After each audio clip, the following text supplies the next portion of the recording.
So for those of you I haven't met yet, my name is Katie. I'm the CEO of AMSSA, and I'm going to be walking us through the very, very beginning of this event today. Settlement sector and technology. Who would have thought that we would be getting as much attention to this subject as we are right now? So we're really excited to have you here. Thank you for joining us. This is the 8th out of our 8-part lecture series, bringing it right into the end of the fiscal year tomorrow. So really excited to have the opportunity to have you here. I would like to acknowledge that the AMSSA office, so our office is located in what we call Burnaby, BC today, but it is the ancestral and unceded territories of the Musqueam, the Squamish, and the Tsleil-Waututh First Nations. And I'm coming to you from my home office today, which is on the unceded and ancestral territory of the Semiahmoo and the Kwantlen First Nation. And I would like to express my gratitude and recognize the inherent privilege I have for being on this land. So this event today is funded by Immigration, Refugees and Citizenship Canada. This is a hot topic with the sector and IRCC right now, and IRCC have been really great partners in working with us on pulling together a lot of this information. So we're really grateful for working with IRCC on this event. So with that, we have a plethora of speakers, and so I don't want to take up too much time jumping into introductions. I think maybe we'll just let everybody do a quick introduction of themselves before they start. But I will introduce Marco. Many of you have gotten to know Marco. If you haven't known Marco in the last kind of 6 to 8 months, I think you're starting to get to know Marco now. Marco has been a beacon of light in a potentially very dark environment for those of us that are looking at technology right now. Like, oh, what do we do? And so the first thing we did was picked up the phone and went, Marco. And so I'm really excited that Marco has been there for us, not just AMSSA as an organization, but Marco, you've really been there for us as a sector when we really needed you. And so really, really pleased to hand the reins over to Marco, who's going to take us through this incredible work that has been done in the past. Oh, geez, it feels like it's been a whole year, but I think we only got this actually started in November. So Marco, if you are ready, my friend, I will stop sharing my screen and I will hand it over to you. My name is Marco. Thanks everyone for joining us. I'm just going to say that currently I'm the chair of the Settlement Sector and Technology Task Group. And we are here to talk to you about the work that we've been doing. I just want to quickly have Jansu and Joe introduce themselves, and then I'll walk you through our agenda for the next couple of hours. Jansu, do you want to go ahead? Sure. Hi, everyone. My name is Jansu Dedeoğlu. I'm a researcher at the Settlement Sector and Technology Task Group. So nice to see all of you today. Hi, everyone. My name is Gerald. I'm a researcher with the Technology Task Group as well. Very nice to see you online. Thanks, folks. So for the next 40 minutes, we're going to go through our final report presentation. We are still editing the final report, but we are hoping to give you at least our major findings, the background of what we've been working on, the major themes and analysis that we've come to, and our recommendations. So Jansu, Joe, and I will kind of meander in and out and do that work. And then we're going to spend about 20 minutes in 3 separate breakout rooms where we have a conversation with all of you. Now, you'll be automatically assigned into the breakout rooms just to make it a little bit technically smoother. And near the end, I'll let you know what the topics of those will be. But basically, we're treating this as a conversation, partly almost a focus group. There are things that you'll hear today that you'll respond to, and that might even have an impact in what we do in some of our final editing, for example. And we're going to have 4 really interesting sector presentations from folks in the sector. We didn't want this to just be about a report, but really one of the things that we've found as we've been doing this work is the richness of experience, of learnings, of promising practices in the sector. And so we've got 4 folks who are going to speak to their experiences using digital and hybrid technologies from very different perspectives. And we think you'll find that very valuable as well. And then we'll do a quick wrap up and talk a little bit about what comes next. So to dive in, I'm just going to walk you through the background of our report a little bit. As you all know, the pandemic really offered our sector and our largest funder a unique experiment in digital service delivery and a pivot point to embrace collaboration and innovation more formally while we work towards a future hybrid service delivery model. So the Settlement Sector and Technology Task Group was tasked to discover, examine, and learn about the sector's needs to successfully implement a hybrid service delivery model post-pandemic. So we explored the sector's experiences, early learnings, and knowledge gained during the pandemic shift to remote and digital service delivery, to really help inform what we expect will be a continued transition to a hybrid, which means a digital and in-person settlement service framework. So we identified a number of challenges. We identified common areas of digital strengths and sector resilience. We identified an opportunity to craft new solutions built around intention, instruments, and investments.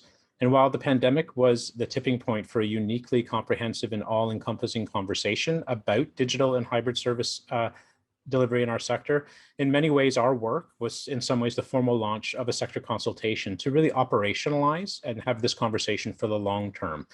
So ongoing dialogue amongst all stakeholders, as well as different funders and other sectors that are also exploring avenues for innovation and hybrid service delivery is something that's really going to be essential moving forward. So just to give you a sense of what we did, in our first phase, which I think kicked off in October, but as Katie mentioned, maybe the work really started in November until December 2020, we really sought to gain an understanding of the sector's experiences, the challenges, and these promising practices related to digital service delivery. Our focus was really on getting a lay of the land, exploring narratives of settlement sector practitioners' interactions with digital technologies and how you've been adapting to remote and digital service delivery. So we sent out a national bilingual survey, got back 366 responses. We conducted 20 interviews with a number of different sector stakeholders. And we got about 30 different anonymous submissions through an online form. And all of this provided us with narratives of settlement practitioner interactions with technologies, how you've adapted to remote and digital service delivery. And we learned about difficulties and stresses, how you were evaluating and measuring digital transformation, as well as training and support that were needed. And in December, we released a preliminary report with our findings. In the second phase of our work, which took place from January to March, our work was really focused on running 17 focus groups where we had about 166 participants who represented a diverse range of sector stakeholders from across the country. We also conducted secondary research on the themes we had identified in our preliminary work and that we were identifying during our focus groups. And in this phase, we were really future focused. We moved from challenges to solutions. We confirmed that our preliminary report themes were comprehensive and that they reflected the sector's experience. And in our focus groups, we probed for information, themes, successes, and challenges we had not yet identified.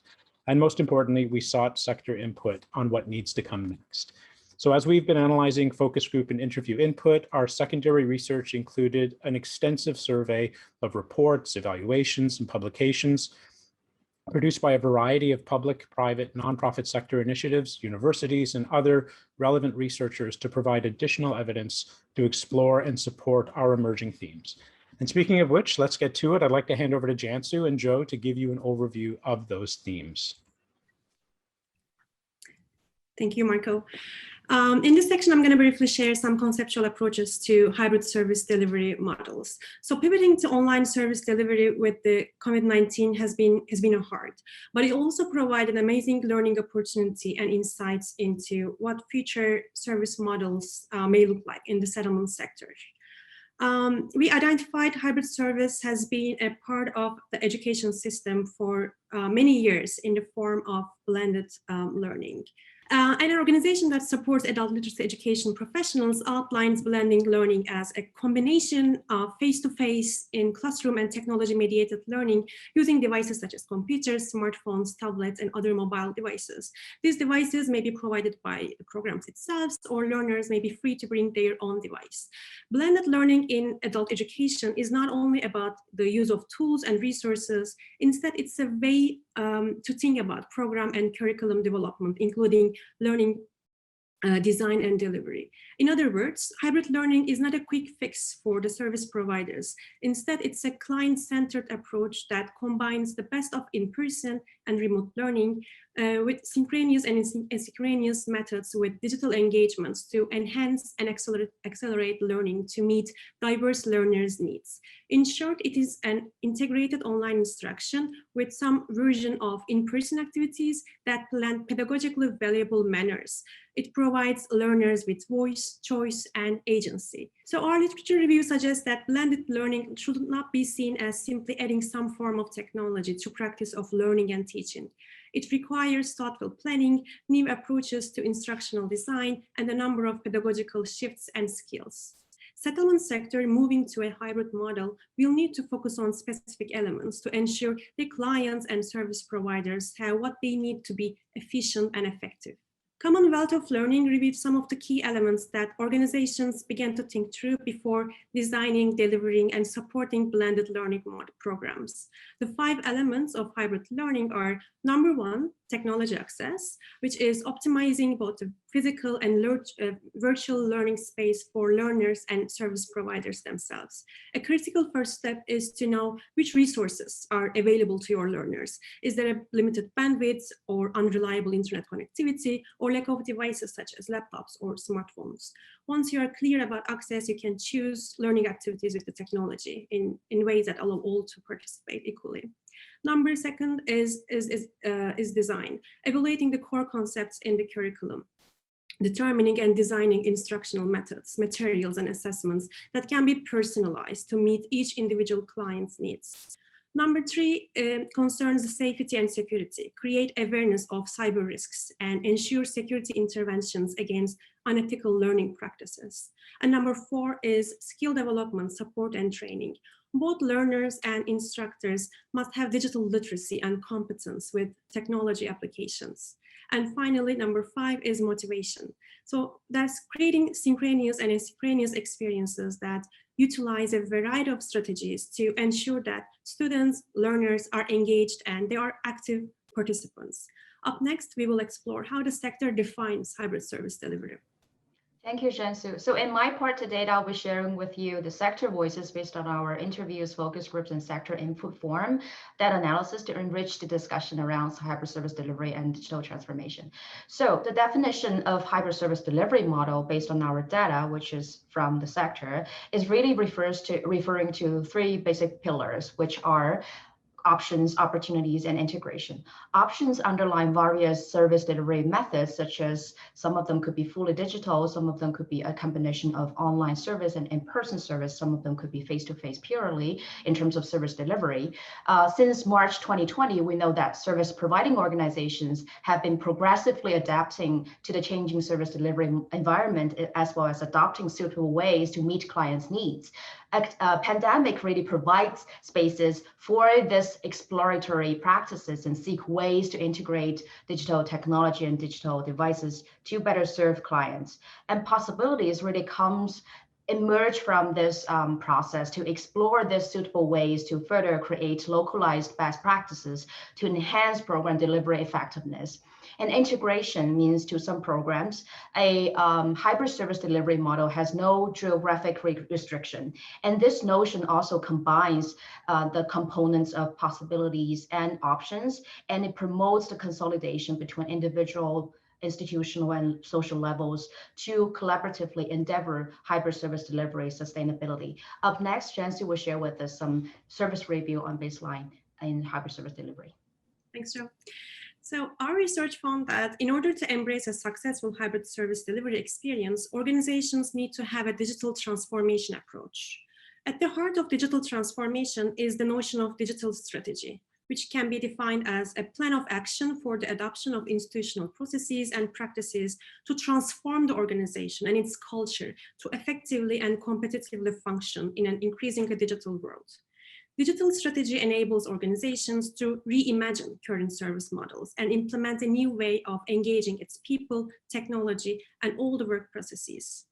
Our research that explore existing hybrid service delivery in nonprofit and social sector organizations in a number of national and international contexts confirmed that successful integration of digital technologies is not only deploying technology, it is about organizations' ability to use, manage, create, and understand the digital in a way that is contextual, which is fitting for their unique setting and needs, and holistic, which is involving the vision, leadership, process, culture, and people, and purposeful, which is always aligned to the institution's social mission. And we found that for hybrid service delivery to be efficient, the organizations need to have the notion of baseline. Baselining refers to frameworks organizations should have to construct a baseline reference point for quality digital service delivery. This vision has also informed our consultations with the sector stakeholders. We confirmed that it is not possible or even desirable to provide a specific recommendation for a particular technology or a set of technologies of service delivery. We've come across several examples where organizations are in different capabilities and capacities when it comes to digital. Some of them, for example, are using portal technologies, while others are providing services using the combination of technologies. So baselines requires us to think about a floor of competencies, technologies, infrastructure, digital literacies, and capacities that all agencies need to have. In a hybrid service delivery model with baseline capabilities and competencies, each frontline practitioners, managers, director, executive director, and newcomers themselves should have the same understanding of what a baseline hybrid service delivery model can offer. While baselining infrastructure, change workflows, operations with digital technologies, the organization's ability to undertake these baselines is related to how digitally mature it is. Digital maturity defined as how organizations systematically prepare to adapt consistently to ongoing digital change. It draws on a psychological definition of maturity that is based upon a learned ability to respond to the environment in an appropriate manner. Digital maturity outlines key areas of digital capabilities. It provides digital assessment, guidance, and roadmaps across capacity areas. In the literature, we saw that the term is mostly commonly described in terms of team, people and skills, internal systems, culture, leadership, risks, being user-centeredness, and communications, data, finance, and sustainability. So the question is, how are we really capable of digital services for the clients and how to measure it? There are a number of interesting models that will be useful to review and assess for potential application in the sector. In the report, we outline the tools and practices for measuring digital maturity, analyze metrics and rubrics used from nonprofit and civil society sectors. All these tools will be helpful for organizations to understand the readiness for change, integrate a digital strategy, chart for a vision, and to reduce costs. And it's important for the sector to embrace the principles of privacy and security by design in a hybrid service delivery model, which means privacy, security, and confidentiality should be embedded in the whole process. One strategic approach to baseline cybersecurity is enterprise risk management perspective. ERM addresses the full spectrum of the organization's significant risks. It helps them to identify those risks, assess the likelihood and impact, and think through mitigation strategies. These approaches are found to be effective in controlling the risks and becoming more risk resilient. Based on this conceptual framework, several toolkits and checklists were offered for the nonprofit organizations, which we outlined the most relevant ones in the final report. Up next, Joe will talk about the sector's experience about cybersecurity. Thank you, Jansu. So cybersecurity is viewed as a fundamental infrastructure in hyperservice delivery. For example, one language service program in Western Canada shared with us their program-based cybersecurity practices. We could see the quote here. We start with digital security training, and then we have to ensure professional usernames, secure password, etc. We know that many practices have been implemented, and there are plans that are moving forward. Based on our data, we find that though many organizations have been trying to implement cybersecurity practices, we find that some organizations are still in the sector are still seeking guidance around this concept.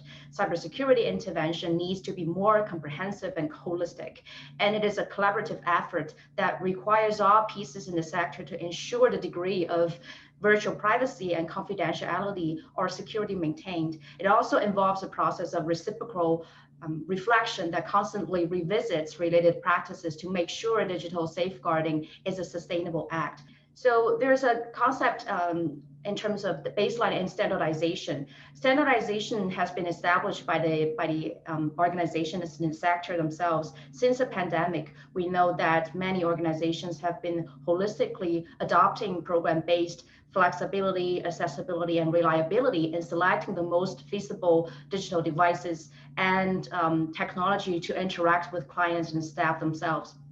We know that these three elements are practiced by organizational-based research methods, such as feedback forums, client surveys, and focus groups. They also elevate the understanding of how to better solve digital inequality between clients and staff, help settlement workers analyze clients' digital literacy comprehension, and to refine the daily practices to serve clients' needs. However, our voices from the sector also stress the needs of having standardization from the funders in service delivery. One language sector instructor in the LINK program stated that the standardized platform for online class delivery could bridge flexibility and creativity in digital curriculum and development, so they don't have to log in and log out between Avenue and Moodles, which are the two major platforms for service delivery online delivering classes. Up next, Jansu will share with us what are the innovation solutions can be better implementing in digital changes. Thank you. Thank you, Jo. So in the digital maturity model approach we reviewed, change management is a crucial component. In particular, a nuanced focus on people, processes, leadership, and organizational readiness are crucial elements that require attention and development in managing the digital change. One model that could help us to capture this transformation is three-stage adoption process for technology. The model was developed based on an empirical study that explores public service practitioners' use of social media technology. The first phase, experimentation, where technology is used by workers who have some experience with using it. They are simply testing, applying, and diffusing the technology locally within the organization. In this phase, individual preferences and prior personal experience mostly dominate the organizational practices. And the second phase, called constructive chaos, tensions become emergent, including the one with blurring of personal and professional norms of conduct in using technology. Organizations in this phase search for solutions developed by other governing bodies. And the final stage, called institutionalization, that the organizations create a set of standards, rules, and processes for managing the process in a healthy way, and some resources associated with the enforcement of these protocols. In our research, we've seen that most settlement agencies are in the experimentation phase. Some have moved into constructive chaos, and only few have begun institutionalization. Like any organizational or institutional change process, this progression will take time. Leadership, resources, capacity development, and flexibility within the organization, as well as with funders. And also, of course, continuous learning and room to learn. Up next, Jo will look at the change perspectives happening in the sector. Thank you, Jansu.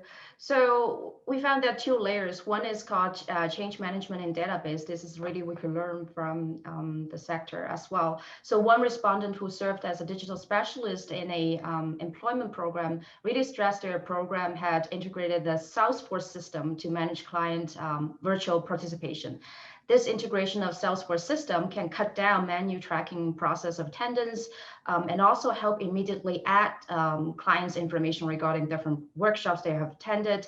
However, the utilization of this system would need further training and to provide a more kind of a guide to manage clients' data more comprehensively. And the second layer is leadership. So we have two major factors here. The first one is management versus governance. It really underscores the notion of power relations, meaning to listen to staff's needs to understand differences and individualities among staff with different roles. For example, frontline workers will directly work with clients, their needs and expectations on digital transformation might be different from admin individuals who indirectly work with clients. So really hear those voices and implement those voices into organizational operation could be crucial. And also to unleash staff's talent and potential. We know that since the pandemic, many frontline workers have shifted their roles to work on digital technology and digital transformation related positions. This process really requests to rediscover staff's aptitude and to provide a different picture of human resources reutilization and to seek better development for the service providing organization. Up next, Jansu will discuss a nuanced approach to digital literacy and skills. So we identified an urgent need for a nuanced approach to digital literacy skills and developments. Digital literacy is defined as the ability to access, manage, understand, integrate, communicate, evaluate, and create information safely and appropriately through digital technologies for employment, decent jobs, and entrepreneurship. It includes competencies that are variously referred to as computer literacy, ICT literacy, and information and media literacies. Our research identified that settlement practitioners gradually acquired digital technology knowledge and integrated digital skills into service delivery. They continue to use digital professional skills in workplace practices, while also working to assess clients' digital literacy skills. While digital literacy is about using technology, using tools, digital fluency, on the other hand, concerns having a critical and creative approach and creating new things with technology and the tools. And these concepts, we found that, are waiting to be explored by the sector as a whole. But we want to emphasize that digital literacy assessments should recognize newcomer diversity in digital fluency. As clients come from different cultural backgrounds and have diverse levels of language proficiency, it is really crucial to consider their intersectional identities, which encompass race, gender, educational and professional background, sexual orientation, disability, and cultural practices. Creating an appropriate digital literacy assessing approach is essential. Joe? Thank you, Shansu. So a nuanced approach to digital literacy and skills in the sector voices really emphasize the needs of digital literacy for their clients in terms of assessment. So these three dominant factors are characterized by some of them may limited in terms of accessing digital devices and platforms, and some of them may have never encountered with digital devices and platforms, and some of them may be low literacy in English or even in their own languages. So these three predominant factors really can be challenging in terms of bringing this vulnerable populations to the digital spaces. We found that many service organizations, providing organizations, have implemented research-based methods to measure clients' digital literacy in terms of their accessibility and the level of understanding digital technology and performability. Our data really informs us to revisit digital literacy and skill assessment to create a more nuanced approach to measure those skills. For example, we found that though the quantifying statistics could be supportive in terms of representing the levels of clients' digital literacy, settlement workers really need to also emphasize how to apply those quantifiable human skills into their service delivery. This is not just a process of quantifying vulnerable population skills, but to build a trust relationship to avoid making assumptions. Next, Shansu will discuss some new professional roles that emerged. Thank you. Yeah. So with the hybrid service delivery, several new roles emerged in the organizations to meet the growing technology and digital literacy needs. These roles were filled by admin staff or settlement practitioners in order to incorporate digital support and orientation for both clients and their fellow colleagues. I would like to briefly mention 4 of them. The first one is digital navigators. So since March 2020, digital navigators started to help clients identify their internet device and training needs, walk them through their options, support them in filling out, for example, online forms, and provide additional training and technical support as needed. They support also their colleagues and fellow staff.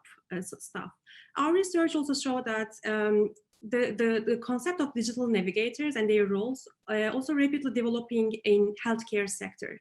Digital navigators are regarded as new team members in clinical teams where they provide app assessments and recommendations, setup and troubleshooting support to enhance clinical care. Our findings also show that organizations are currently figuring out the long-term solutions to permanently fund digital navigators in the organizations. The second role is instructional designer. The instructional designers, they work with organizations to develop and distribute instructional materials. They are often engaged to develop e-learning material for online and blended learning programs. Their support has been really key to create more inclusive learning and teaching environments. The third role is cybersecurity advisors. They provide guidance on how to deal with online threats, reviewing suspicious activities, creating contingency plans, and as well as educating the rest of the organizations on security measures. Like this, digital protection advisors, they have been working to identify risks social media creates for the clients, especially in relation to misinformation and disinformation online. And finally, digital pedagogy specialists, they are in education and service setting, collaborating with instructors and learners to employ technological solutions in the realization of teaching and learning aims. Their roles include instructional design, consulting on digital fluency, multicultural and multi-generational virtual exchange, and the design and development of the new generation digital learning environments. And next, Joe will talk about how these roles are enacted in the sector. Thank you, Jansu. So as you may see here, we have listed some roles that are frequently mentioned from the sector, but I'm not going to delve into it. However, one thing that I wanted to point out here is that these new roles are interrelated regarding their functionalities. We could also see the comprehensive needs of developing new roles to enhance hybrid service delivery as well. Another important and interesting perspective that we identified from the sector is that though many new professional roles have been created and further needed, it is also crucial to the settlement workers themselves to learn to be more knowledgeable in terms of sustainability, in terms of using digital devices and platforms, and prepare more kind of digital readiness in terms of digital transformation. Next, Jansu will focus on the importance of digital inclusion. Mm-hmm. So digital divide is a complex social challenge that requires interventions in hybrid service delivery. But we also see that it creates opportunities for organizations to reflect, revisit, and refine their daily virtual interactions with vulnerable populations in order to provide more targeted services to these groups. In our research, digital literacy for clients is characterized by two pillars. The first one is limited access to digital devices and platforms. And second is low digital literacy in English or in their own languages. There's also an important and unique opportunity we see to avoid reproducing social inequities through technology. Existing research puts forward that many barriers contributing to digital divide in Canada: income, age, education, immigration status, and whether we live in an urban or rural community mean differences in our online access. So we need to promote equity and social justice lens to digital inclusion for the service context. Our report identified the importance of both customization and localization of digital service delivery. So any effort to support digital inclusion need to treat 5A technology access. They are availability, affordability, awareness, ability, and agency. Up next, Joe's turn in sector's experience. Thank you, Jansu. The inquiry of digital inclusion needs to consider different social and institutional contexts intersected with clients' gender, social class, their cultural backgrounds, educational backgrounds, and their first languages, and even their sexual orientation. The sector, we know that, has integrated various ways to solve digital divide. One thing that I wanted to point out here, which I think is very important to learn from, is called virtual volunteering. One refugee program in Eastern Canada works with volunteers who are previously newcomers themselves. These volunteers are very comfortable in terms of using digital technology. So the program matches these volunteers with refugees based on their first languages so that both of them could explore the best way to connect each other online. Virtual volunteering really positively breaks geographic restrictions and supports to leverage online social connections and build a more inclusive virtual community. We know that digital inequality also happens to settlement workers themselves. For example, some frontline workers have unstable internet connections in their home, others have to pay for their digital devices for work purposes. This would be more important to be addressed in funding implication, which I will discuss later. Next, over to you, Jansu. Thank you, Joe. So one of the essence of hybrid service delivery is how to measure and evaluate service performance and effectiveness. And this is not a new concept for organizations. They have used a variety of evaluation tools such as client feedback forms, focus groups with both clients and staff themselves, and some informal meetings and sharings. These are providing quantitative and sometimes narrative forms of data that could be fed into service outcomes and decisions. Our literature review has also suggested that more nuanced approaches to outcomes measurements have already been discussed, explored, and tested. For example, a coalition of civil society organizations powered by data has provided use cases for nonprofits where organizations are able to access administrative data held by the government so that they could simply better track outcomes and more effectively determine whether their services had a more positive impact on clients in the medium and to long term. And for sure, this requires organizations to develop certain capacities to work with data. There are necessary skills for this, such as data literacy, data fluency, and data mindfulness, as we explore in the report. While the general understanding around ethical and safe use of data is valuable, our review also advised that sectors and organizations are increasingly being asked to create their own data ethics standards, practices, and procedures if they want to leverage data for outcomes measurements. Next, Joe will talk about the sector's perspectives on this. Thank you, Shansu. So really a research-based outcomes evaluation model has been widely adopted throughout the sector. And these research methods include clients' feedback forms, focus groups with clients and staff themselves, and staff informal and formal meetings and sharing. This range of research practices provides an analytical lens to the sector regarding their client intake number, hyperservice activities, participation, and client digital integration completion number. And also the outcomes versus output was raised by some of the interviews and focus groups as well. For example, in one immigrant employment service program, they organized a virtual job fair with 5 employers and 25 clients, and 50% of them at the end of the event were hired after from the employers. However, if we organize a virtual job fair with over 100 clients, but only a couple of them got connected with the employer, which type of output would be more effective in terms of generating the outcome? So I'm just throwing out the question here, and maybe we could dive into it later in our breakout room discussion. Over to you next, Jianxiu. So funding. Funding is one of the most crucial components in any hybrid service delivery model. Digital inclusion requires investments. At each efficient model in the nonprofit sector we reviewed in our research, we saw that there's a consistent funding efforts behind it. However, there's a growing recognition that funding of digital innovation is inconsistent, uninformed, and not well-defined in Canada. This quote from Canadian Internet Registration Authority highlights that digital funding in Canada for nonprofit and civil society are currently underfunded or ad hoc. The report says that funding is most needed for digital literacy, infrastructure, and community leadership. Considering the significance of funding, report has an entire section that could present a model for funding for digital maturity. We explored, for example, a very good example titled Digital Strategy Fund, coming from Canada Council for the Arts, which support artists, groups, and art organizations understand the digital world, explore tools, and develop their own strategy. They support, for example, funding and guidance for digital literacy initiatives, developing digital platforms, and testing technologies like VR and AR. So there are really very interesting examples to learn from and build on. Joe?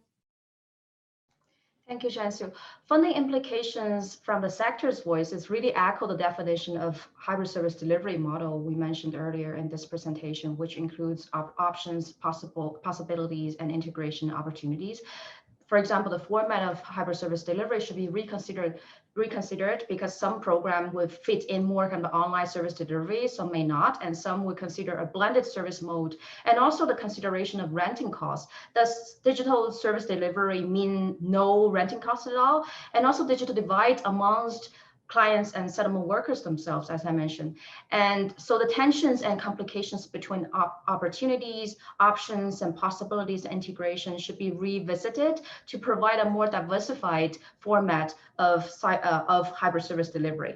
Also, the nature of technology keeps changing and transforming and it is very closely related to the cost of digital devices and equipment. For example, free account for Zoom and SurveyMonkey may not work anymore because of the multidimensional integration with digital devices and platforms and technology. So funder would really how to upgrading this related platforms and devices, and the process of related budget needs to be spent over these areas.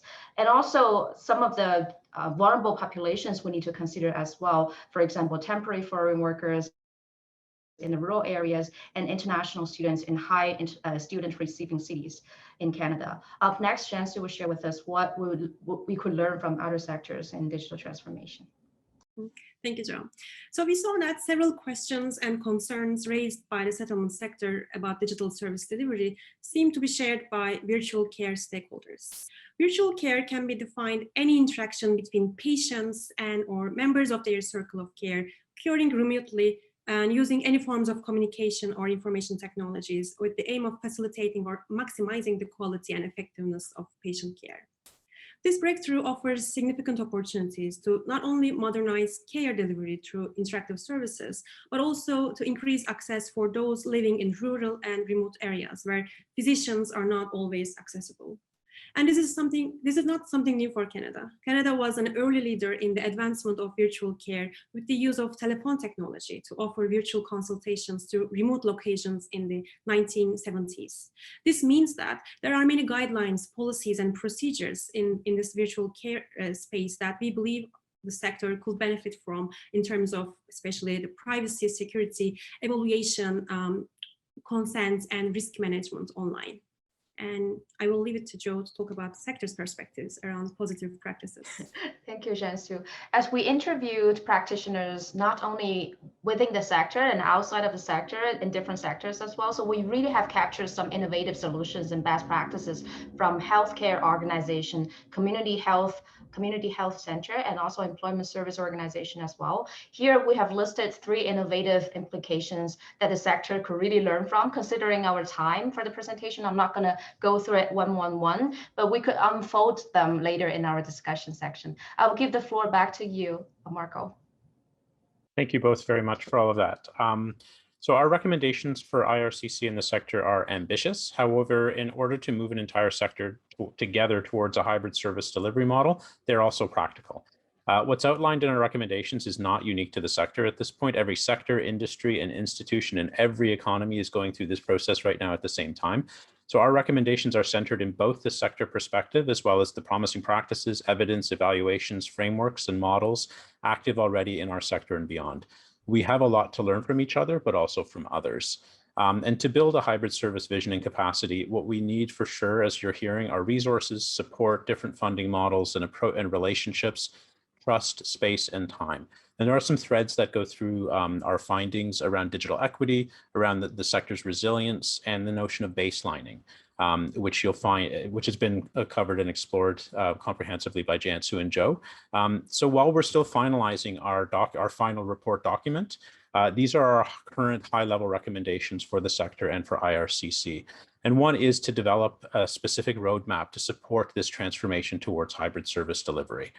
The other is to ensure that we have a sector-wide vision for digital literacy and digital literacy capacity, both within organizations as well as at the client level. Establishing a hybrid service delivery lead at IRCC, we believe that leadership in this is essential. And both within IRCC and our sector, we have a lot of silos, and some sort of coordinated approach is going to be really important, but also the power of leadership in being able to move this forward. As we've mentioned throughout, and Jansu explained, the idea of sector baselines is something that's really important. As we've gone through the document or through the process, we've come to realize that it's not necessarily possible or even desirable to provide specific recommendations for particular technologies.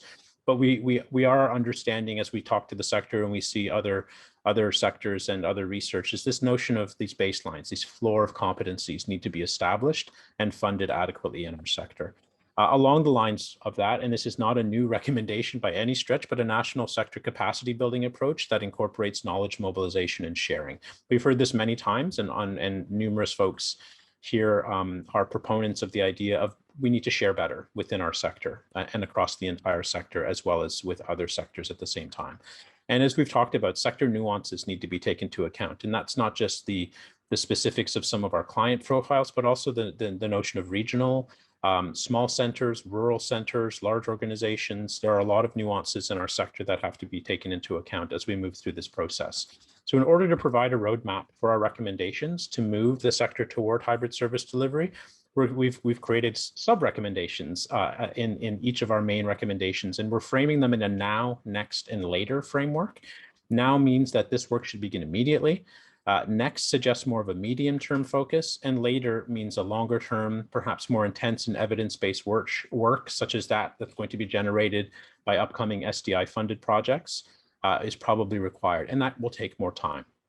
We think that it's essential that the now or the short-term steps be taken soon, so that the sector and IRCC show that we've listened and that we are taking action. As I mentioned, these are still, we're still editing the document. The final report will be available in April. We'll be submitting the English version on April 9th, and then it'll be getting translated, and we'll be sharing it widely with the sector. So to answer the question in Slido, will the report be shared with IRCC contract managers? We believe so, and we hope so. But we certainly would encourage you to share it with your own networks and with your funder contacts as well, if you find that it's relevant and valuable for your work. So our next step is to move into our breakout rooms. As I mentioned at the beginning of the presentation, we've got 3 breakout rooms. You'll be automatically assigned. It's just a smoother process technically and in terms of time into one of 3 breakout rooms. I'll be leading the Leadership and Change Management breakout room. Jansu, I believe, is taking Innovation and Solutions, and Joe will be leading the Digital Inclusion breakout room. So I'm going to hand it over to Nagin. I'll stop sharing my screen for the moment, and we'll hopefully quickly move into these different spaces. And we're going to spend about 20 minutes having a conversation with all of you about what you've just heard. We have some specific questions for you in these 3 areas. And we're also curious to know, to get your feedback as well. This is in some ways our final consultation before we finalize the final report. Well, I don't know about you all, but we got cut off in mid-sentence. I think that conversation could have gone on for a lot longer, and I think it's just indicative of the conversation that we're all having in the sector. So apologies for yanking you back, but thank you for that conversation. And I for my group, I shared my email address in the group chat, so feel free, please, to send me any comments or ideas or questions as we move forward. But we do want to be mindful of time. And so what we want to do next is have our sector presentations, which of course will help answer all the questions that were coming up in our breakout rooms, no pressure to our presenters. But what we wanted to do with this was to really sort of not just have you hear from us, but hear from your peers and colleagues in the sector about what they're doing. And so we've chosen a number of different approaches and different perspectives here. So Manjit Jiman from Access Employment here in Toronto is they represent the perspective of a large organization whose digital transformation started taking place before COVID, and is certainly accelerated during the pandemic. But we wanted you to hear from that perspective. As well, Sue Merrill from Somerset West Community Health Centre in Ottawa is someone we spoke to about virtual care. And they also ran a digital equity and virtual programming capacity building project. And so we know that this baseline of competency and the idea of digital equity needs to be baked into what we're doing. And so we wanted to hear from the progress they've been making on that. And then Marcella Mancia Fuller from Collingwood Neighbourhood House Society. They are one of the organizations that have one of these emerging roles, the digital navigator. And so we definitely wanted you to hear about what that looks like, not just now, but in the future. And then Linda Manimtim from eskills.ca is going to talk to you a bit about digital literacy and the language side of the sector. So I am going to unshare my screen, and Manjit, I'm going to hand it over to you to move forward. And just to let everybody know, we're going to have each of them go through about a 10-minute presentation, and then we'll do our Q&A at the end of that. So please start putting your questions into Slido as you hear them chatting, and they'll be able to look at those questions, and we'll be able to address them once we come out of the presentation mode. So Manjit, over to you. Okay, thank you so much. Thank you again, Marco. And so far the event has been great. Thank you for inviting me to share some of my thoughts and our experience from Access. Marco, as you mentioned, Access is a nonprofit organization in Toronto. We serve, newcomers to Canada, immigrants and refugees. Our focus, though, is on employment. And so we have a vision of creating a fully inclusive labor force that reflects the diversity, skills, and experience of Canada's population. And our work involves not only working with the newcomers to help them to prepare for employment, but also working with employers is a big part of our mission. So access, again, before the pandemic, we were already delivering services online. And so combined with our 7 locations in the Greater Toronto Area and our online services, we serve annually approximately 39,000 participants, and we work with 2,500 employers. So as I mentioned earlier, the employer piece is also a really important part of our services. And 83% of our clients find work or move on to further training. And we have a 90% of our clients, oops, sorry, it's just blocking my slide. 98% of our job seekers are satisfied with the services that we offer. So just touching a little bit on the history of digitalization of our services at Access. So I think, again, part of the reason Marco selected Access to present in this slot is just to really demonstrate us as an example of where we had, before the pandemic, begun to embark on this, and I'm sure many did, on this journey towards digitalization. I think for us, the work really began before 2015, so it's been about 5 years. In the beginning, I think our focus was on making sure that our website, our social media, all of those things were in place. But then as we started to really look at e-learning and creating capacity in that area, we had started with creating a platform back in 2015, and we were just testing it.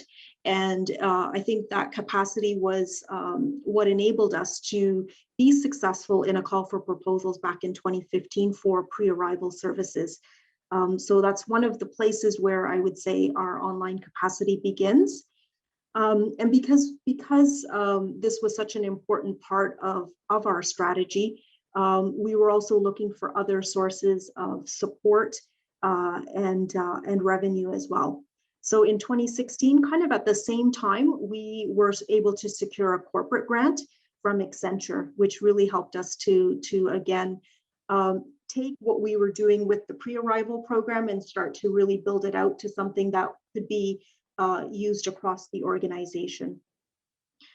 So one of the things, and I think to the earlier group that I was just in around leadership, I think one of the things that's really important, so going back from 2014 and probably before that, developing our technology and our capacity around online services was in our strategic plan identified by our board way back.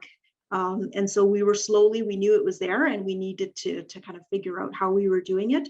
I think that's a really important piece, is really building it into not only having a digital strategy, but also really looking at your organizational strategy and looking at how you build that in there. So in 2016, with the Accenture grant, one of the things, and I think one of my learnings that I'd like to always pass on, is that it's really important to, even if you're not building out your full capacity right away, it's really good to look at the building blocks of technology. And for us, certainly having our database, our client database, a place where we can really track all of our client activity and so on, was really, really important. We wanted to make sure that anything that we built in terms of online services was built on top of that database, or it was able to be integrated. And that's really important again. So now, even as we're doing online services, we want to be able to track that activity. So we opted for a Salesforce database, and then all of the different tools and platforms that we create and work, we try to look at how we can integrate it back into that into that database. So in 2016, when we launched our online services, and within 2 years, so between 2016 and 2018, using online services, we doubled our impact. So originally, In 2016, we were serving an average of 16,000 clients per year, and that was predominantly through in-person services. And by adding the online technology, we doubled to 34,000 in 2018, and it continues to grow from there. One of the learnings and one of the things that we did before we started to really develop technology, and I think it's a really great exercise to do ongoing, is to really look at your client journey and to look at, even in our in-person services, how do clients, what are their pathways through our services, and it's really important that you kind of break that down, because even when you're trying to create the online journey, you really want to be able to make sure that you're capturing all those key touch points. And although the online journey may not be exactly as what they would experience in person, I think even that distinction, and that's part of the planning. And so this was one of the early things that we did, was to look at, again, that journey. So we found that clients were going through these kind of five stages. Within each one of these stages, we had like a lot more breakdown in terms of what happens within each stage. But basically, there's the initial interaction, which is, basically through phone or online, email, and of course, our website being sort of the gateway to a lot of online interaction, and even in person. So when people wanted to find out about our services, or even our phone number, or wanted to drop in, it was often started with our website. So there's that initial interaction. And then, of course, once they're into our program, as I mentioned, we also have the piece around connecting with employers. That's part of our service model. And then for us, again, being an employment services organization, and I'm sure this is true with settlement services generally, is even after clients finish their programming, we continue to stay connected with our clients to make sure that they are provided with that ongoing support. So that's number 4 for us. Even after people are successfully employed, they need ongoing support. And then right into, while they're in the workplace, retention is a really important piece, and that's been built into a lot of our programming. And even with our funders, that becomes an important priority. So one of the things that we looked at as we looked at this client journey was to show kind of where do we use the most intensive, even in an in-person model, where do we have the most intensive staff resources, and that's what those stars represent.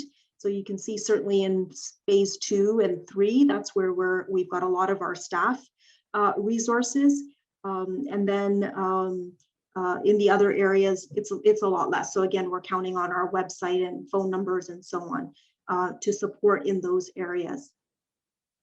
I'm going to talk a little bit later about how in our first phase, we really focused on number 2, because of course that's where a lot of the work happens with clients. And most recently, we did go back to looking at number 1, the initial interaction, and looking at AI, so artificial intelligence, as a way to support that first area, because although we have the fewest resources, it's actually where the largest number of clients are interacting with us. So usually it's almost like a funnel. It starts out with thousands and probably hundreds of thousands of hits and interactions on our website before people get streamed into our programs. So over the years, we've created our online service delivery model, and it includes various different components.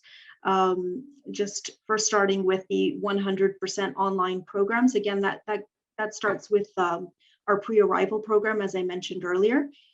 Started back in 2015, and it was an example of a program we knew from the beginning that was going to be, of course, completely online, because the clients we're serving are overseas, so in person is not an option. So it's completely online.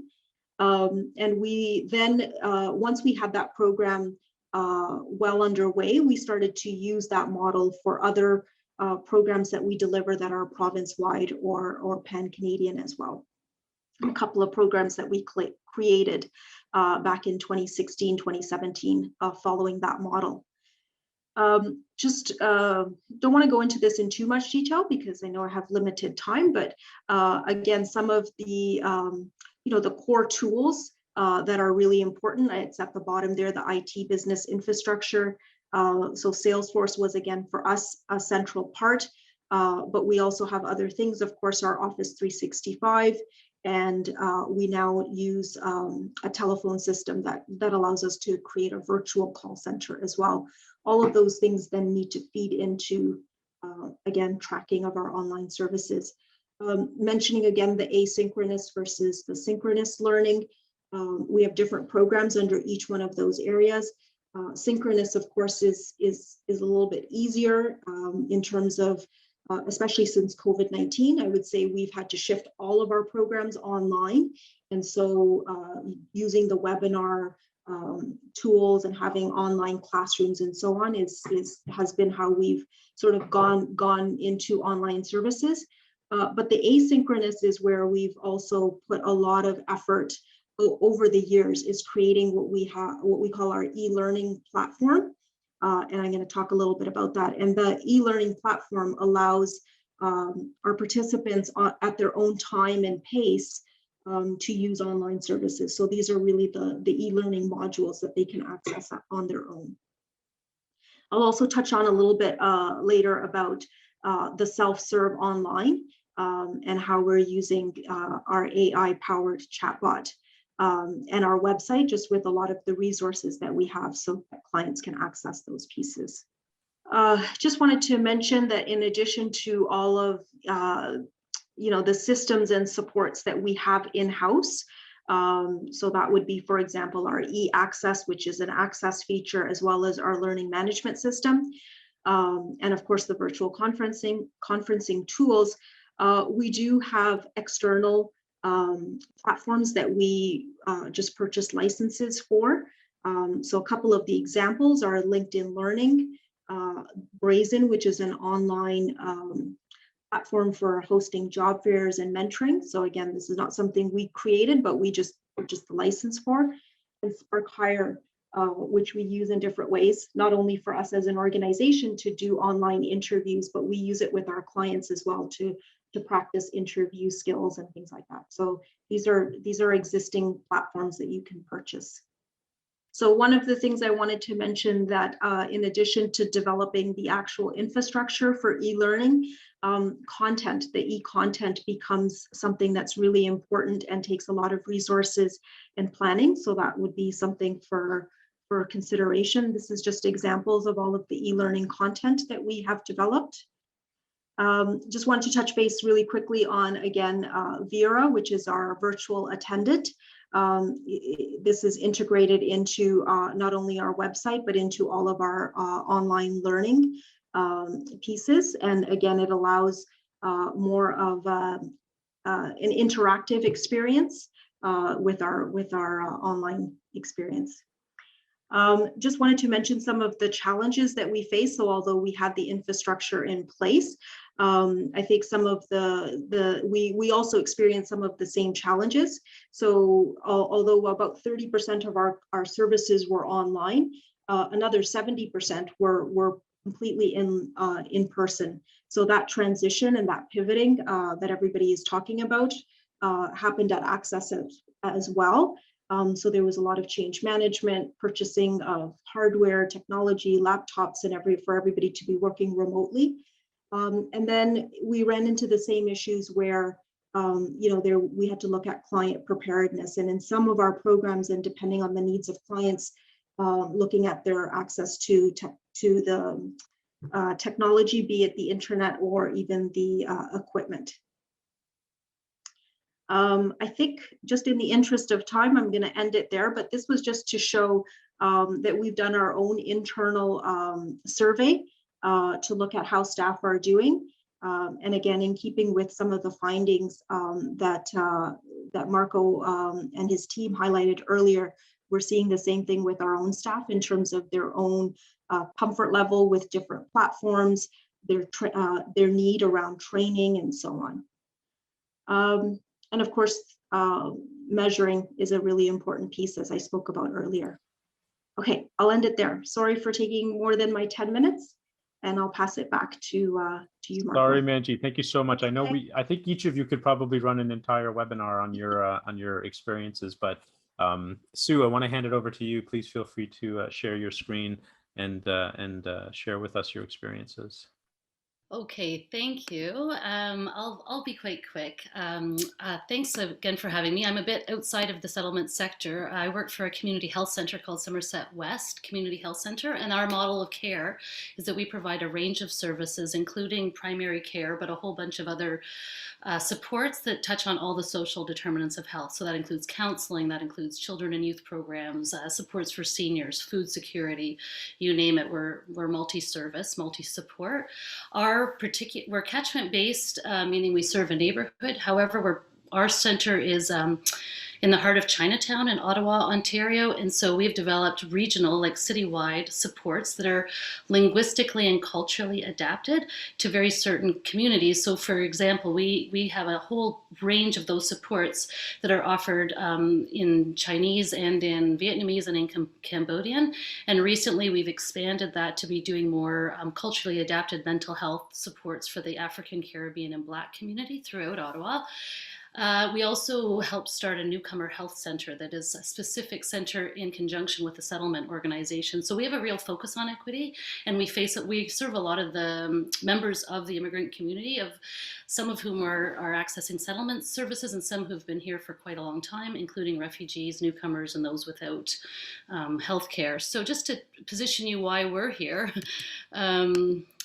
so when COVID hit and we had to pivot to just essential in-person services, almost all of our services we consider essential. So we prioritized moving to virtual very quickly, even though we didn't have any dedicated support or expertise in that area. What we did for what I call phase one, which aligns a bit, Marco, with your first one, experimentation. We just gathered staff who seemed to have a comfort with virtual programming. We called them the digital champions. We started meeting weekly to share tips, pulled together some very quick resources and guides for staff and clients that were not perfect. I used Geppo, it's good enough, push on. And we tried to get those translated, and we started looking for additional supports, resources, and funding and partnerships. Luckily, we were able to get a small a significant TELUS grant that came with no strings, so I could apply it to this project however we wanted.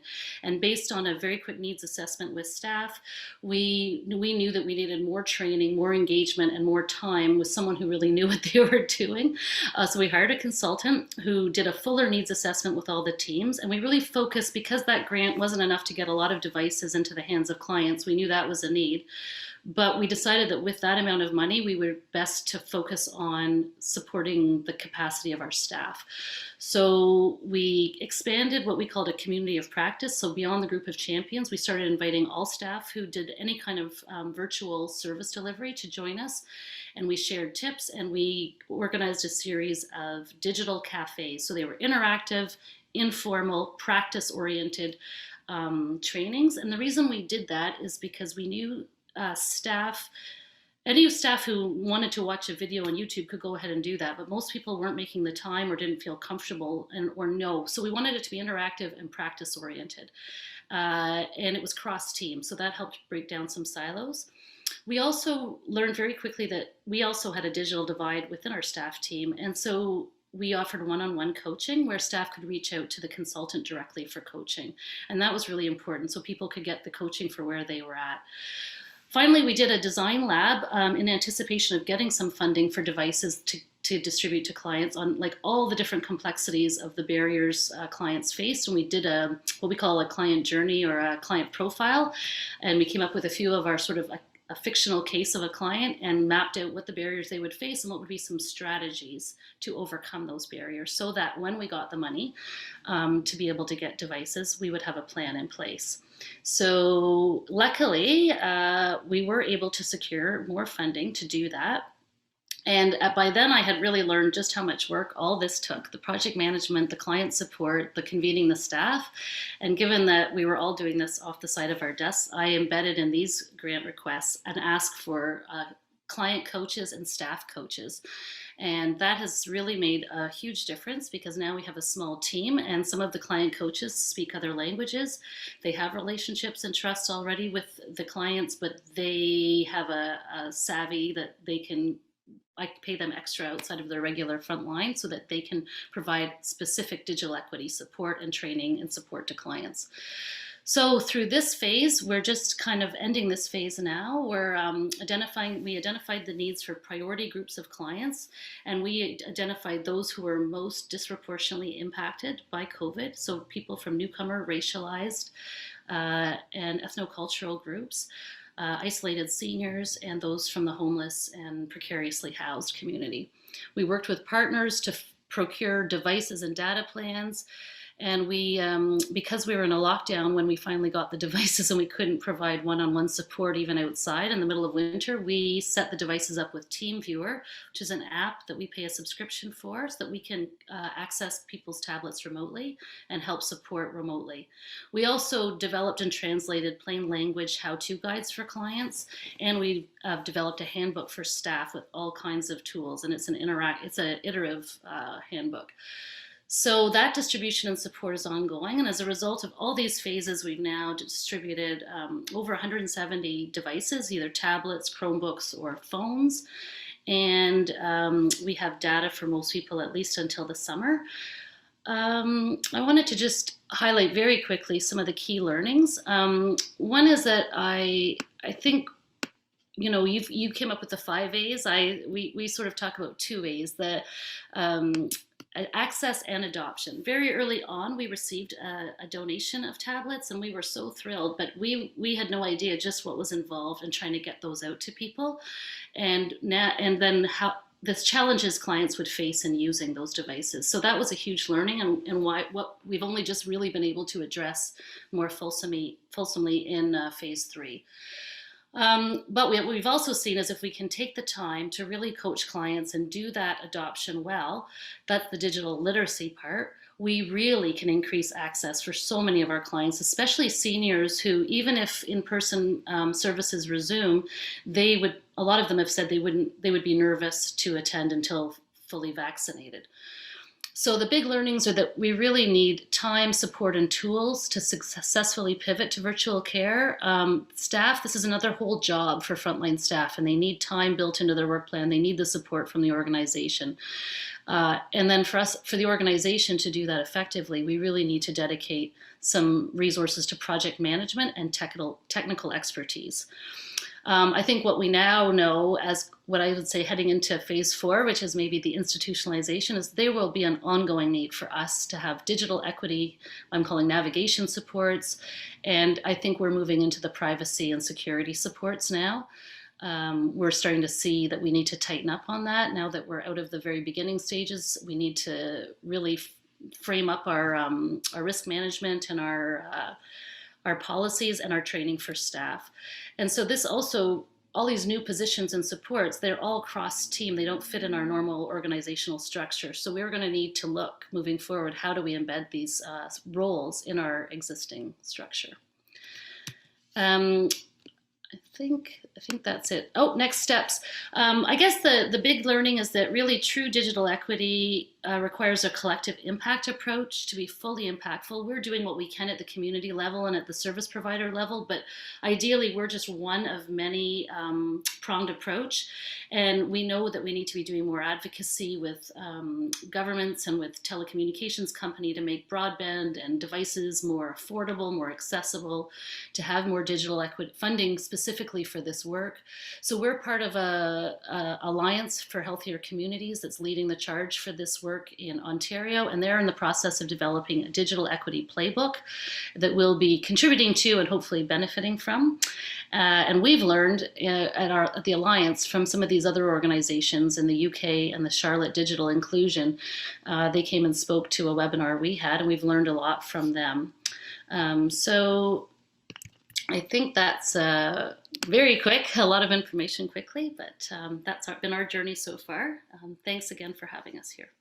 Thanks so much, Sue. I appreciate it. Lots of really great information in there. Marcella, I'm going to hand it over to you. Thank you. Hi, everybody. Well, thank you for inviting me. So I'm not necessarily having a presentation. Our program is very small. We are from Collingwood Neighborhood House, and this is an organization that is a multi-service organization and provides services to everybody in the community. And we are divided by a geographical area in Renfrew, Collingwood area in Vancouver. And so how do we start? Our Department of Settlement and Link Services is quite small in comparison with the size of the organization. So when we move our services into online due to the pandemic, in our organization, it was that there was not necessarily any kind of a specific strategy to look into the digital equity yet.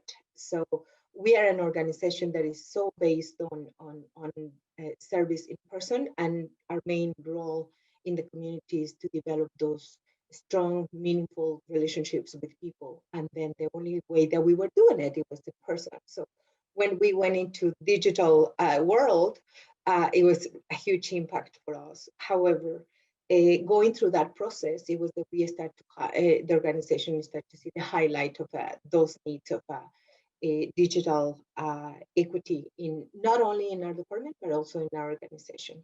But our Department of Settlement Services, we definitely start to look into very specific the areas that we needed to, the capacity that we need to build in terms of digital world. In that process, we started to look into what was needed, and from there, the whole process was practical, very practical process. And one of the things that we try to see is that the hybrid service delivery, because we serve a lot of clients with very vulnerable situations. So we created a service that we were able to see those clients once a week in person. However, the whole digital world was a little bit crazy. But within our team, one of the things that we were able to identify the skills that we had already within our team, and that was actually crucial for our a process moving towards the successful digital world. And then fortunately, we had a great piece in our budget that we were able to allocate this. At the beginning, it was just hours to a person to start to train and meet staff where they needed at in terms of deliver the service online.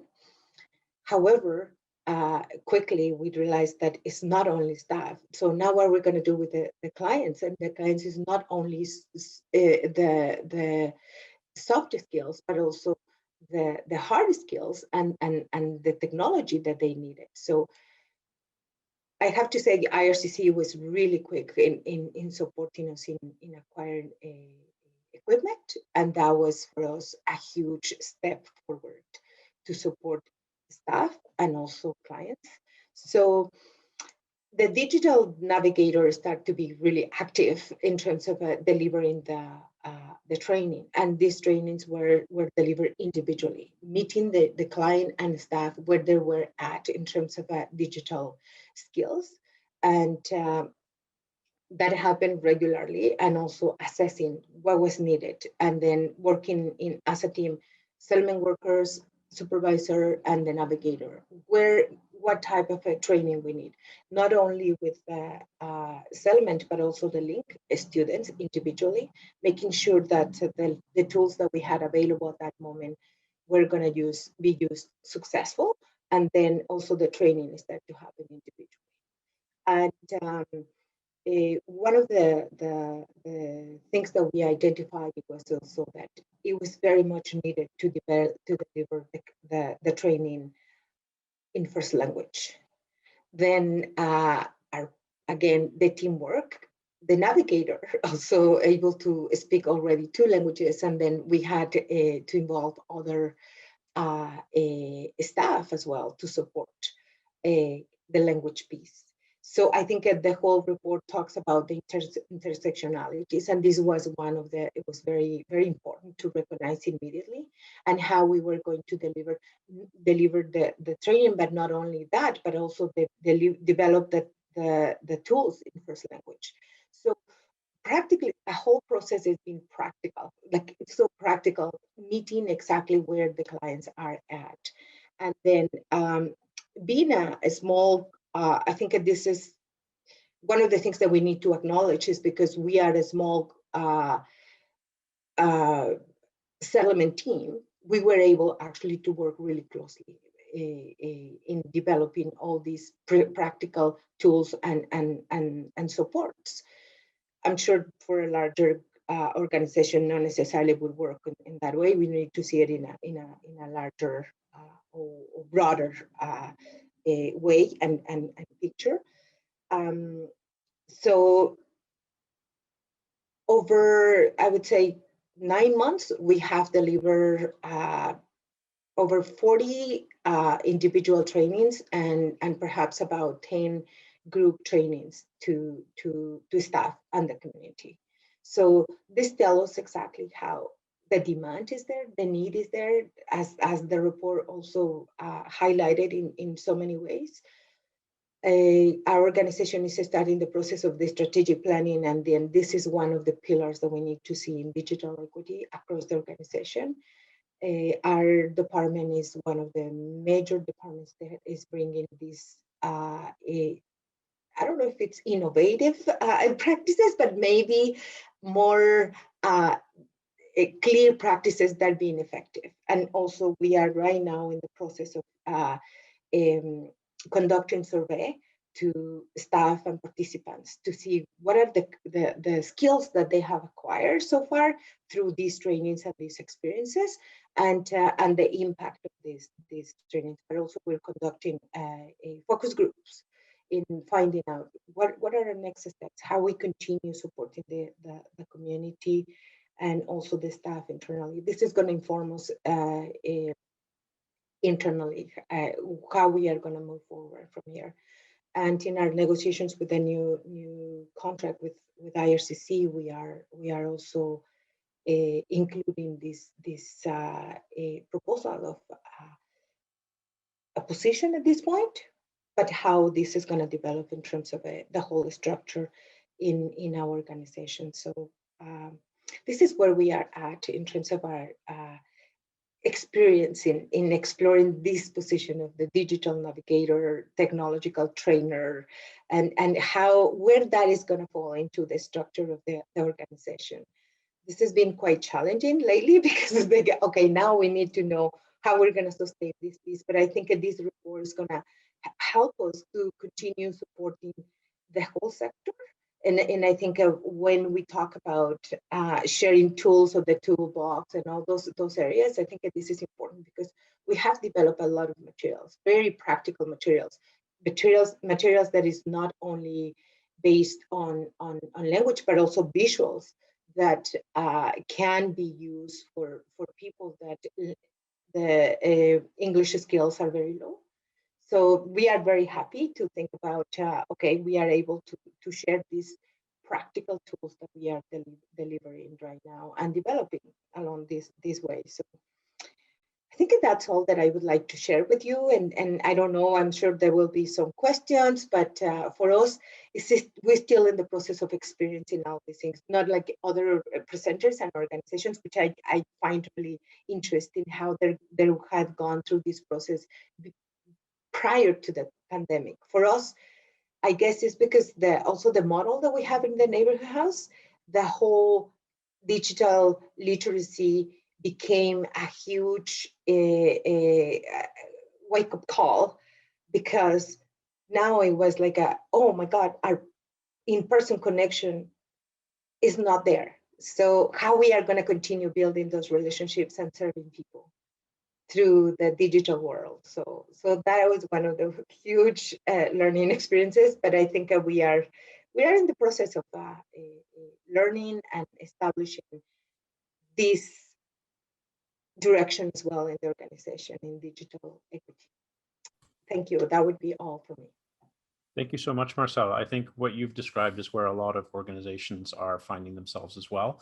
But I really appreciate you sharing what you've been able to accomplish and what you've put in place and what you've learned and what you'll be asking the funder as well. So that I think is really useful information. Linda, over to you for our final presentation. Okay, well, hello, everyone. I think that by now we have all established that digital literacy is very important, but I'm sure that there are some of us, if not many of us, who are actually a little bit tired of hearing about it. And if not tired of it, then frustrated with the mountain of challenges that result from a lack of digital literacy among our staff and our clients. So if that's you, well, I'm sorry, I'm about to talk about it a little bit more in detail, but I do hope that you get something encouraging or at least useful from the presentation. And if it's not you and you are very gung-ho about digital literacy, then I'm actually very excited to share what we've been learning. As Marco mentioned, my name is Linda Manimtim, and I'm privileged to be part of a team that has been researching and testing an alternative digital literacy training model for newcomers to Canada. I'm the instructional designer on the team, and Sherry Seymour is our project leader and our content developer, and we're overseen by Stuart Schwartz, who is our program manager at the Language Training Center at River College. Now, before I go any further, I am in Manitoba, so I would like to acknowledge that our team lives and collaborates on the traditional lands of the Anishinaabe, the Innu, and the Dakota peoples, and on the homeland of the Métis Nation. We also would like to acknowledge that while access to high-speed internet is important, and we build a lot of our innovation upon it, it's not a privilege that's available to everyone in our country, and that we benefit from clean drinking water in our city. We rely on the Shoal Lake Aqueduct, whose construction dispossessed and appropriated land from the Shoal Lake 41st Nation, a community that is still under a boil water advisory. Now, why e-skills? We have heard, and I'm actually quite intimidated to be following some of the innovators in our country that use technology as a tool to support our communities. But one thing that we need to always ask ourselves is, how do we ensure that our clients can actually find these resources, and how do they access them safely? Not to mention the set of digital literacy skills that they need to enter the workforce to be able to communicate effectively and appropriately. So digital literacy, as has been mentioned many times, continues to divide our clients, and it opens or it closes doors to them all the time.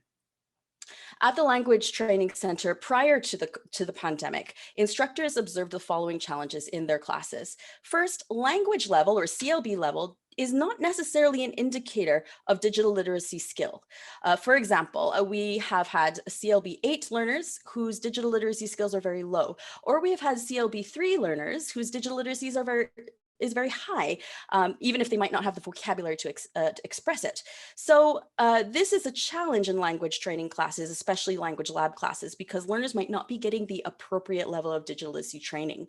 And it's very difficult for instructors to be able to provide that differentiated instruction.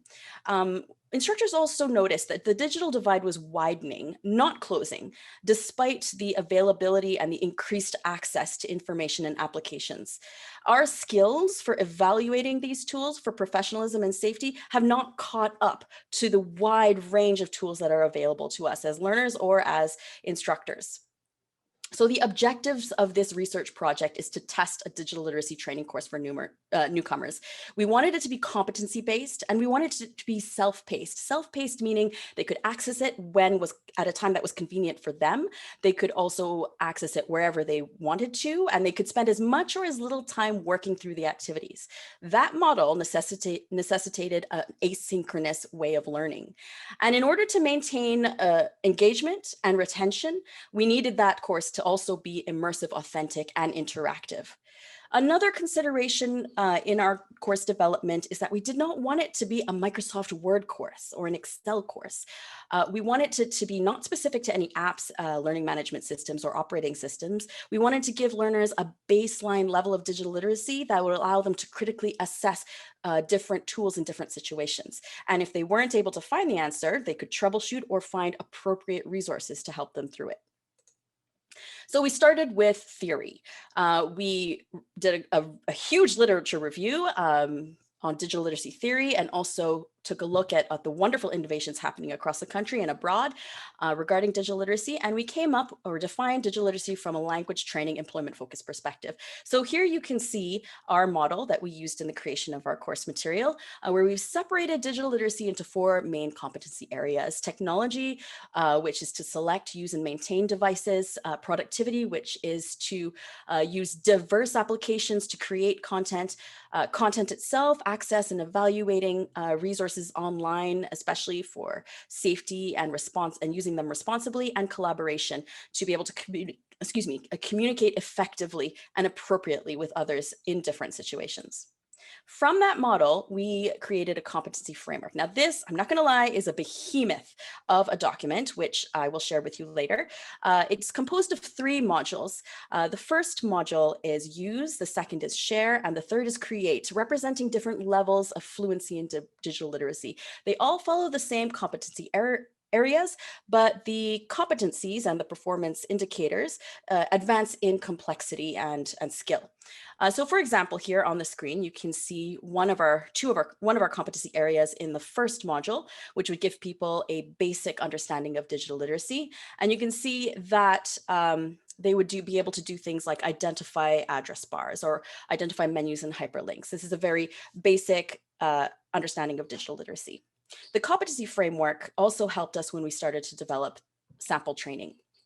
So what we wanted to do was create a pathwayed self-guided training, but we understand that learners come to the training with varying levels of ability and experience, and we wanted the course to be tailored to each learner. Now, how do you do that in an asynchronous, auto-generated course? Well, we started with a diagnostic. So in theory, when a learner does the diagnostic, the skills that they demonstrate would determine which modules and which lessons would be populated in their individual course. For example, if they managed to successfully identify the characteristics of advertisements versus content in the diagnostic, then they wouldn't receive that lesson, or they might just receive a review instead of the entire unit. Additionally, they're pathwayed according to their progress within the course. We want mastery of competencies, not just a static, non-interactive course. So on the assessments, we specify that they need to get 75% or above to get the next lesson. And if they don't get that next lesson, then they're redirected to review and try again until they do. So again, you can see why asynchronous is important in this kind of training, because each learner will take a different path and spend a different amount of time on the modules that are presented. So where did we start? Because as I mentioned, our competency framework is a behemoth. So what do we do and where do we start development? And you might be already answering this question in your head, but I'll just share what we did. We started with digital security, because how often have you had a client whose password was 12345, or that they would write their username and password on a card and slip it into their wallet, or that they were victim to a robocall that told them that the police were coming after them from the CRA. There are so many opportunities for our vulnerable newcomers to be taken advantage of. So we wanted to start with safety and privacy and security, because word processing is important, but if they're not safe, it doesn't matter how many word processing softwares they can use. So let me just give you an example of what this might look like in our course. Again, starting with digital literacy, there is a unit on suspecting scams.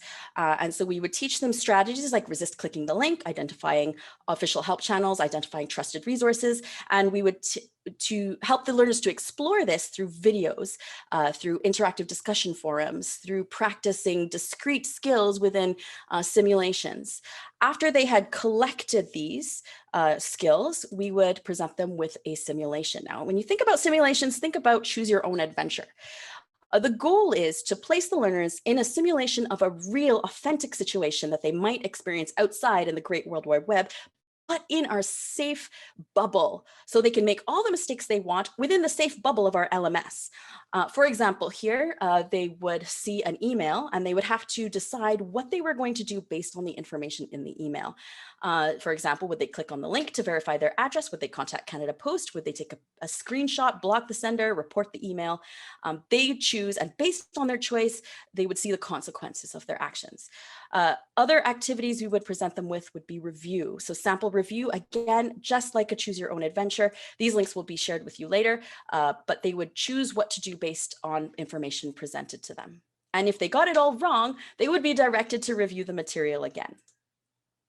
So how do you keep such a course interactive, immersive, and authentic? For us, it was very important to create videos and materials that the learners could see themselves in, that they would feel represented. So before the pandemic, we were able to use a lot of students from the LTC as narrators. And it was a great opportunity for us to interact with them, get their feedback, but also have them star, so to speak, in some of our videos. And every video has some kind of interaction. So it would pause. If it was a longer video, it might pause after 30 seconds to 1 minute with a question, and then they can continue on. We also had lots of video discussion because it was asynchronous. We still wanted people to feel like they were part of a cohort or a group. So there were video and audio discussion forums as well. There was a live chat feature available for minimal support from a facilitator. There was lots of vocabulary exercises with gamification involved, and of course, our simulations. Simulations could take many different forms. For example, here you see that this is a login screen. So students would be directed in this particular one to create a password for a username, and they had to exhibit or demonstrate the skills necessary to create a secure password. In this simulation, which you can try on our website, it's a job research simulation. So we have a kind of narrator instructing the learner in a situation, and that they had to make choices based on that. Again, all in the safety of an LMS. So we have had 3 pilots so far with about 130 testers, student testers. The first was done in person because it was before the pandemic. And then once the pandemic hit, we have conducted 2 remotely, and we have 1 more pilot to go in June. So some of the highlights of our pilots, well, one is that a lot of participants and facilitators still need time to understand what asynchronous means. What does it mean to do a self-guided asynchronous course? This is something that we're working into our orientation. We also learned that learners can make the connection to why digital literacy or e-skills are important for both employment and in their personal life. For example, we've had a lot of learners in focus groups tell us that they've changed their email addresses from, fuzzyslippers99@yahoo.com to their actual name so that they could put that on a resume. We've also had people tell us that they've changed their practices regarding passwords when sending e-transfers. Here we have some quotes. They were excited that they learned how to be safe and professional online, that they didn't know that before, and that they know what the risks are and that they can take steps to prevent them. We found that their confidence from before the pilot and after the pilot really increased, which was very important for us as well. Students persisted. I think all of us get nervous about putting people online because there is not as much chance for supervision. However, 2/3 of our pilot testers completed all of the content, and it was a lot of content to cram into 2 weeks, a 2-week pilot. We also found that 75% got at least one of the badges, and we have 2 of our badges here to show you what those would look like, which means they had mastered a competency. Now that's a very brief and a million-mile-a-minute summary of what we've been up to, but we do hope to contribute to the greater community at large and share. So one of our contributions is right now available at eskills.ca, and that's where you can try out some of our activities. We also have documented our process for developing these things. We have templates that you can download for storyboards or for planning. The behemoth of a competency framework is also there for you to look at. And again, there are sample activities that you can try out. We will continue updating this as the project progresses. Now we are also in conversation with Avenue and Tutela. This project ends in the fall, so we are moving our courseware to Avenue as well as facilitator guides and training materials so that it will be available to the greater community to use. Now, we may have some room for client participation in our 2-week pilot in June. If you're interested, please email Sherry, our project lead, whose email is on the screen, by April 5th. And I'm sure I've run through this very, very quickly, but if you do have any questions or you want to follow up, please don't hesitate to send us an email or ask a question on Slido. And I thank you for your attention. Thank you very much, Linda. I think I have a feeling we could do the webinars on everyone's presentation. I apologize to keep you all to such a short time, but there's so much value in what you've shared in that short time. And we don't have a lot of time left, so I apologize, folks, if we can, I'll try to run through some of your questions really quickly, just so we can make sure we get those. in Slido, and then we'll wrap it up in a couple of minutes. So online service means no boundary service. We'll lose our regional model in a way. If we invite all to online and turn down in-person service, how should we deal with that? And so I think that one of the things we want to be clear about is we're talking about a model post-pandemic that is a hybrid service delivery model that includes both online and in-person service delivery. It won't require an either-or model, but a choice, an expanded choices in some ways for clients who want to access or move through a continuum from in-person to online to back to in-person and things like that. So we're certainly not advocating for an either-or online or in person. Linda, this is a quick question for you. How is eSkills similar or different from TIE's Newcomer Introduction to Classes Online, or NICO? Excellent question. NICO is a fantastic project and aimed mostly at preparing learners for education online, for taking linked classes online.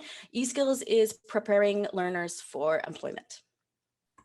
Great, thank you. And I think what it raises as well is that there are many different kinds of digital literacy preparation kinds of products, courses, software, you name it out there that exists both within and outside of our sector. And we want to be highlighting the ones that we know of and that are emerging, and try to figure out what are some of the best practices and how they complement each other as well. And the next question, good that some work is being done on internet access for newcomers or those in need in Ontario. Please share nationally if you have key information or successes. So I would say that these initiatives on better internet access or addressing the digital divide exist nationally and exist across the country and in every region. Certainly more highlighted now than perhaps a year ago. And one of the things that we're trying to contribute to in our report is to suggest to IRCC that this is not an IRCC problem. This is not a sector problem, this is a national problem, but there are nuances to the issues within our communities in our sector that must be on that national agenda. So as the federal government in particular is trying to address the digital divide, there are nuances that we're discovering that our sector is bringing up that must be part of that conversation that are really important, but they're certainly not divorced from some of those broader issues, whether it's income, accessibility, bandwidth, the cost of technology, devices, digital literacy, all of those things are not uncommon to our sector or to other sectors, but we want to make sure that that conversation is part of what we talk about. So the eSkills website, that question was addressed. Is there a move to providing a digital skill numerical score similar to the CLBs for language? This would help programs onboarding students into their class. This has come up in our conversations, and we're recommending that it be explored. The idea that do we have a DLB, a digital literacy benchmark that could be associated, not necessarily associated, but similar to the CLB. If I say to you, this person is a CLB level 3, we all kind of have a common understanding of what their English literacy is in our sector now. So what does a DLB look like? What is a digital literacy benchmark? And what we're finding is that there are some perhaps corporate versions of those things that sell you a product after, and that's not the direction that we want to take. We want to take something that's broader, which is partially why we wanted to have this conversation and make sure that digital literacy was on our agenda today. It is something we believe that could be moved towards, but we have to define what we mean. Is it digital literacy in consumption? Is it digital fluency? What's the box that we want to be playing within? But certainly, this is a question that came up multiple times in our focus groups interviews and in some of the literature. And there are models that are out there that are not necessarily closed or private or for-profit models that we might be able to access. And I would imagine that this is an emerging conversation, not just in our sector, but in others. So it is something that we're certainly recommending in one of our sub-recommendations be looked at in a meaningful way, because I think that that is an excellent question about how we as a sector can address some of these things. So really quickly, and I apologize we've gone over, but I appreciate those of you who have remained with us. What's next and where do we go from here? For those of you who may not have been able to ask questions or provide feedback, or as in our breakout room, the time ended too quickly, my email address is on the screen, marco@markopolis.org. And just to let you know what's next is that we will be finalizing this report, which will go to IRCC and the National Settlement Integration Committee on April 9th. It'll be translated into French. And then once that's done, I anticipate by the end of April, it'll be shared widely in the sector. We will send it to everyone who has participated. We will send it through all of the umbrella organizations, social media, the various communities of practice that are on, that the sector has, and try to get it out as widely as possible. So I want to say thank you to everybody who joined us today. Thank you so much to our speakers, in particular, the 4 representatives from the sector who shared with us their experience. We know that their experience is not necessarily unique. You all have similar kinds of experiences. I encourage this conversation to continue after this session, after this report, on our communities of practice, in our communities where we interact with each other, and with our funder. So thank you everyone so much for spending the time with us today, and for learning and sharing with us as we all move forward towards a hybrid service delivery model in our sector. Thanks, everyone. And a huge thank you to you, Marco, for your leadership on this super important sector-changing discoveries that we're making. Thank you to the speakers. Thanks, everybody, for joining. The video will be available, so we'll get that video recording out to everybody as well. And everybody enjoy the rest of your what's in Metro Vancouver, a nice sunny Monday. So enjoy the rest of your day, everyone.